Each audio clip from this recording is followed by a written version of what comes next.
Good morning, everybody. We have an amazing show for everybody today. What do we have, Krystal? Indeed, an amazing show which includes actual results and calls that were made that we can bring to you. We've got a bunch of surrogates in the show to tell you how their campaigns are sort of spinning these results and where they're headed next, which states are must win, etc. We've got reporters to break it all down. We're going to talk about the media coverage, which has been hilarious, I must say.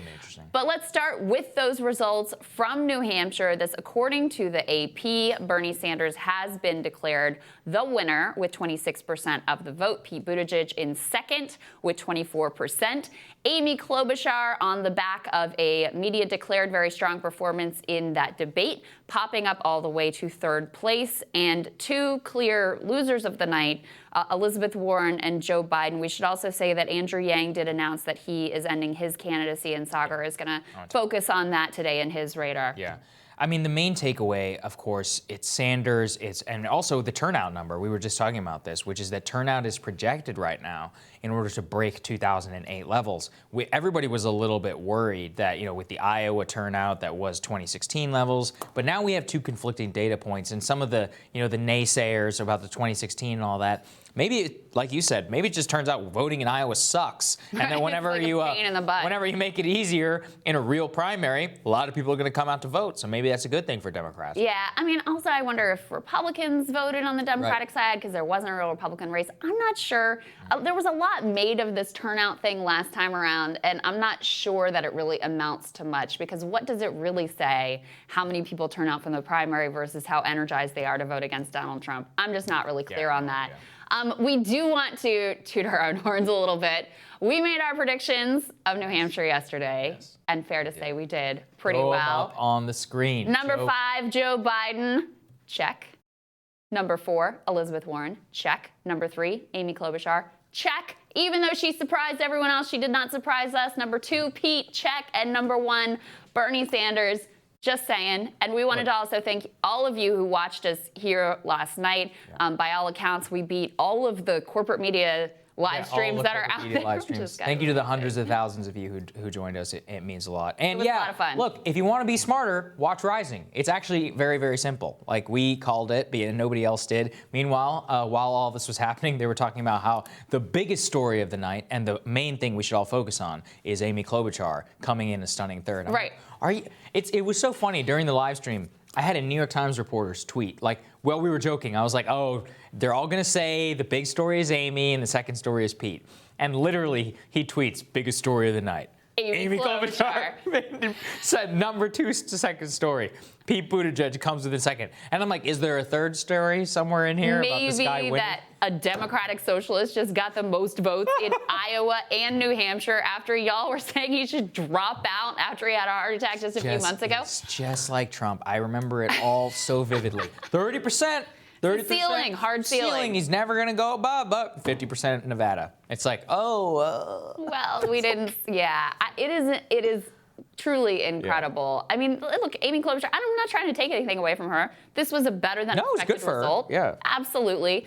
But we're talking about a candidate who got 5th in Iowa and got 3rd. 5th and 3rd versus 1 and 1. And actually in this third place. Why are we grading on a curve? She got 13,000 votes less than Pete Buttigieg. Yes, it wasn't that close. Votes less than Bernie Sanders. It wasn't that close at all. I mean, these are the real story, I think, for Pete is, and we were talking about this, maybe Pete might have won if Amy Klobuchar had not surged in those last couple of days after that debate performance, because he came in with about 1.5% or so of the vote between Bernie Sanders. But I think Rachel made the right point last night, which is all of this is irrelevant. Yeah, fair. The only things that are really relevant are Bernie Sanders and Bloomberg.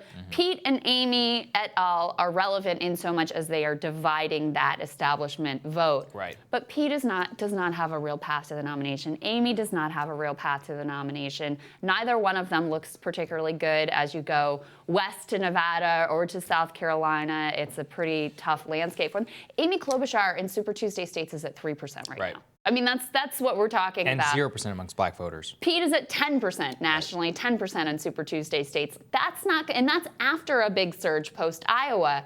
is this really going to like leapfrog him into another strata? No, it's not. It's not. And that's why, I mean, Rachel's ultimate point, and the one I've been making now for a while, is it's Sanders and Bloomberg. I mean, Biden, 4th and a 5th place finish, disaster. I mean, we're going to see, I think the post New Hampshire poll is going to be disastrous for him, especially in Nevada. I'm very, very curious. We're finally getting some public polling out of there. I expect to see a massive drop from what happened in there. I am dying to see a poll in Nevada. I've been anxious to see a poll in Nevada for a long time now, and because we haven't had one since early January. Right, so this is the real question. What Nevada comes out to, it's like Bernie looks very strong there with the Latino population, but as I'm sure a lot of the people who watch the show know, the Culinary Union is blasting out their guns, distributing flyers being anti-Medicare for all. Now, that doesn't necessarily help any of them, except maybe, I don't know, what do you think? Tom Steyer, because he has so much money on the ground, he has a decent enough ground game, and with Amy Klobuchar and Buttigieg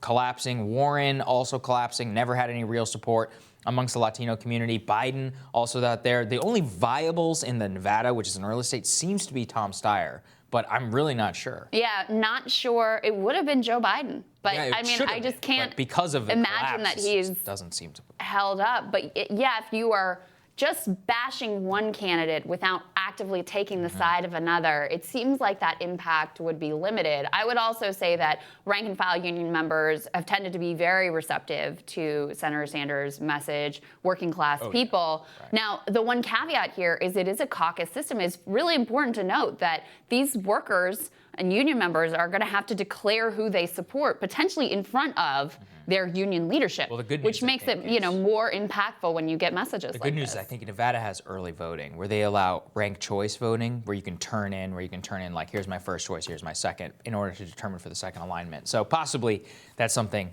that could happen there. The whole thing is going to be very interesting. And it really, I mean, what we're describing here, so there's so many complicated dynamics of this. Ultimately, I think it helps Bernie, because Bernie has such, he has such a consolidated, support that so many of them are not going to leave. When you're the front runner, people don't leave you; they only come to you. Right. And so, with who they leave and everybody else is kind of squabbling for second, third, fourth, and fifth.